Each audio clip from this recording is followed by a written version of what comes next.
बाराबंकी के बाद सीतापुर में जहरीली शराब ने ली लोगों की जान, 3 हलाक 5 की हालत संगीन। बाराबंकी में जहरीली शराब पीने से 23 लोगों की मौत की खबर अभी ठंडी भी नहीं पड़ी थी कि उत्तर प्रदेश में जहरीली शराब से अमवात का एक नया मामला सामने आया है। ताज़ा वाक़या सीतापुर का है, जहां एक कस्बे में जहरीली शराब पीने से 3 लोगों की मौत हो गई है और कई अफराद बीमार हो गए हैं। बीमार लोगों में से 5 की हालत संगीन बताई जा रही है, जिनका इलाज अस्पताल में जारी है। इस खबर के बाद उत्तर प्रदेश के वज़ीर आला आदित्यनाथ की नाक़िस हुक्मरानी एक बार फिर ज़ाहिर हो गई है। सीतापुर में जहरीली शराब से मरने वालों के रिश्तेदारों के मुताबिक गांव के बाहर एक शराब कारोबारी के यहां फ़रोख्त होने वाली कच्ची शराब को पीने के बाद सभी की हालत बिगड़ गई। लोग कुछ भी समझ पाते इससे पहले ही 3 लोगों की मौत हो गई।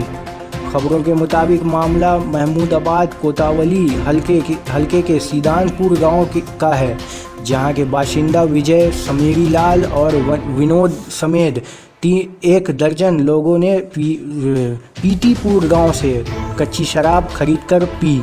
रिश्तेदारों का कहना है कि इन सभी ने गुज़श्ता इतवार को शराब पी थी और अगले दिन सभी की हालत बिगड़ने लगी।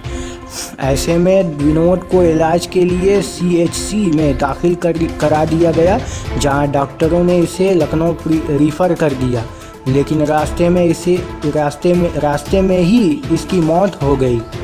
इस मौत से घर वाले घबरा गए और बगैर पुलिस को खबर किए विनोद की आखिरी रस्म अदा कर दी गई। गांव वालों का कहना है कि विनोद की मौत के बाद दीगर शराबों की हालत भी बिगड़ने लगी और देर रात दीगर 2 लोगों की भी मौत हो गई।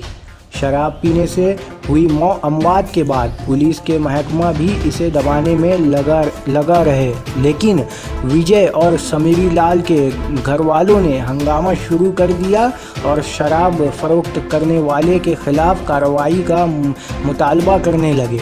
हंगामा होता देख पुलिस ने विजय और समीरी लाल की लाश को पोस्टमार्टम के लिए भेज दिया। साथ ही इस पूरे मामले की जांच भी शुरू कर दी गई।